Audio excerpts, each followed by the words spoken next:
we are talking about rhetoric as a discipline, its rise and fall, its presence in contemporary academia and broader society, its changing, fluctuating relevance. In the past, people had memory castles. They were hosts of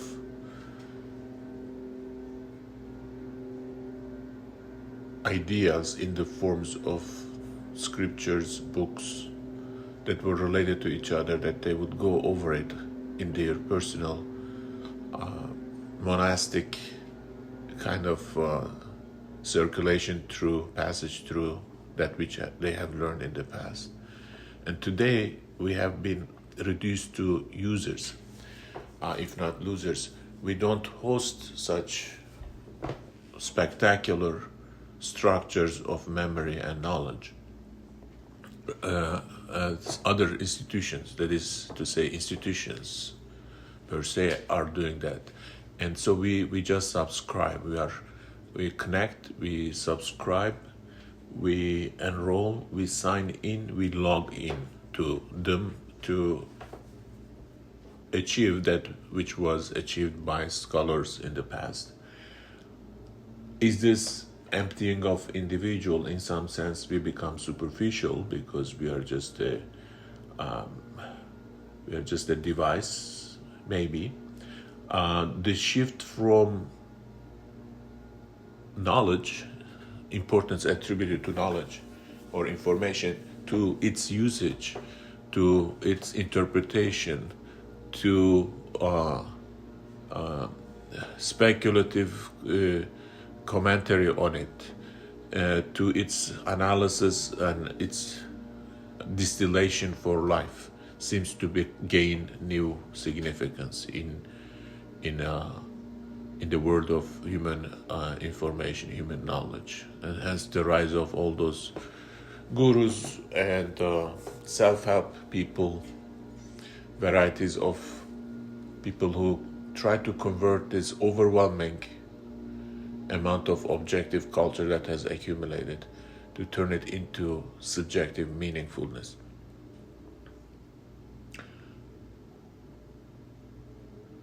Human history, in terms of our relationship to knowledge, accumulated knowledge, and its distillation and conversion of it into the form of wisdom, is an interesting history to look at. What do you say, Rachel? I'm wondering if there's something to be said about a shift from tactile to visual emblems, and if that says something about the way we process knowledge. Because think about where the memory castle image comes from originally. I think it's Aristotle, one of the classical rhetoricians, would say that a person who is constructing a speech to be presented orally, probably in the Senate, probably to persuade, probably very long and full of things like quotes that you wanted to get right, should make a room in his mind that is that speech. And that room is furnished with objects. And each object represents and is linked to one of the facts, one of the quotes, one of the things that he's going to marshal in the speech. And as he presents the speech, he is to mentally walk through the room, picking up and examining these physical objects, and they're going to prompt him to say the associated text. It's very tactile, right? You walk around a room, you pick up your coffee cup, maybe you straighten the sofa on the table, maybe you water the plant, and all of those things are connected with your speech act. But I was reminded in what you were saying just now, the way all of this is now outsourced into apps and the cloud and such. If you think maybe a little bit more about the earlier days of the way we interacted with computers and the way that got represented in fiction like William Gibson's work, you would have the image of a person who has on their computer a series of pictures. And if you click on the letter, then you have the content of the letter. If you click on the cloud, then you have weather data for today. So whereas the rhetorician's trick is very physical, it's in your body that you're triggering those connections with speech. Somehow, it's now become very visual, and we do this all the time. You know that you have to, and it gets abstract too. If you click on those 6 dots, then you're going to get more actions in your screen. So, but isn't that an artifact of the fact that in the past the speaker had his or her body as a tool of performance, and now that performance of speech is taking place through interface of either writing or a PowerPoint slide or so, and that it's more dependent on images.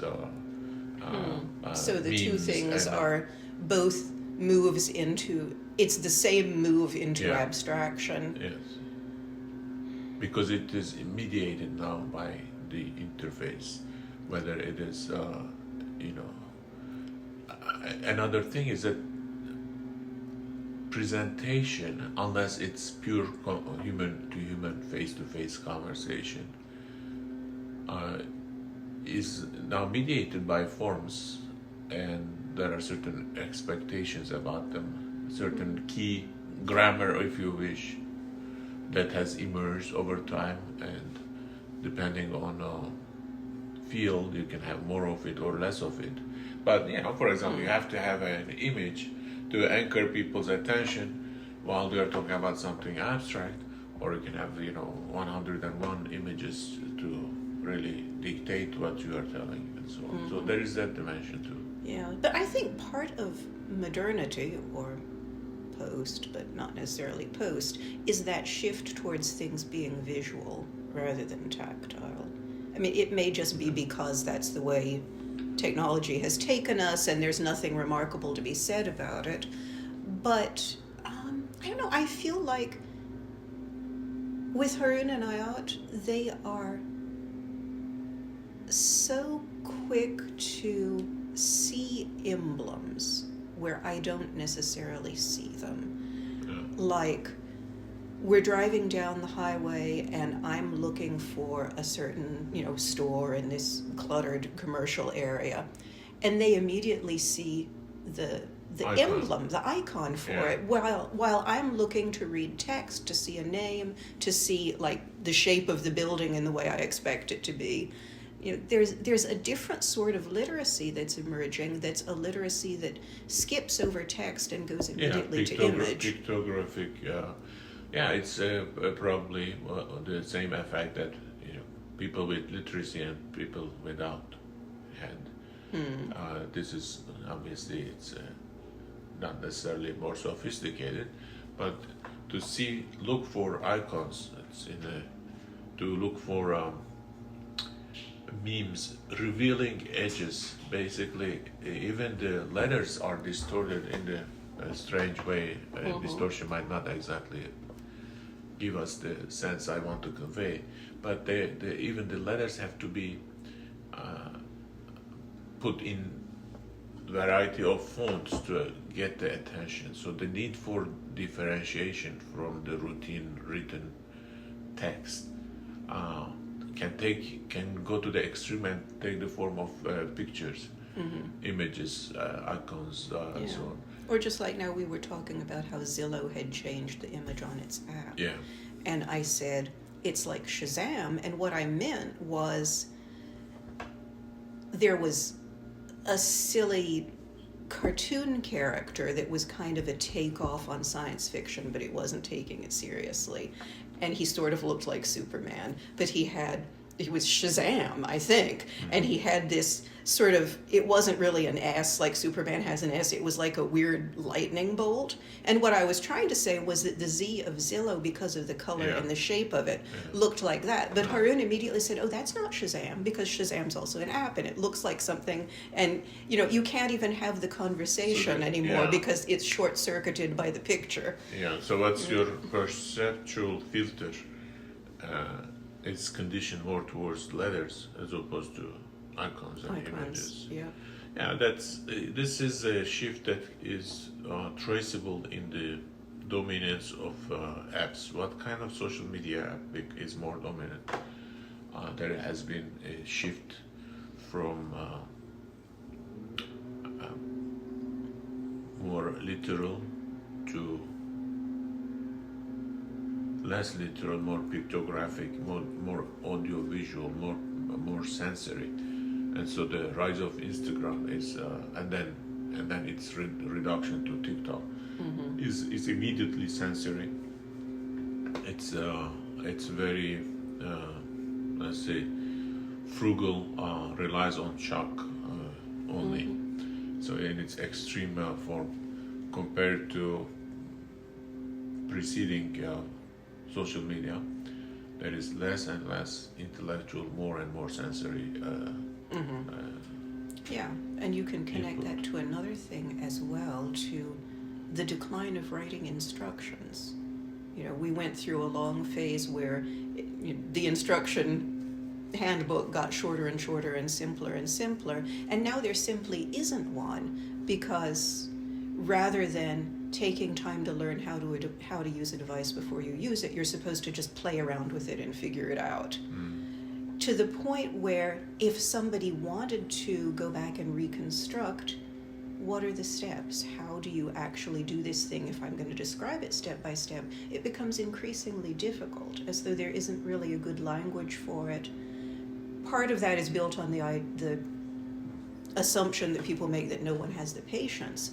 But now you reach the point where even if someone did have the patience, it's very difficult to describe what you do other than look at the screen and find the thing that seems to be connected with this task you want to do.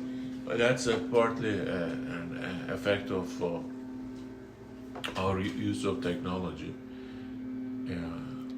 which necessitate you as user. So older instructional stuff had autonomy. They just, you're outsider and it tells you what to do.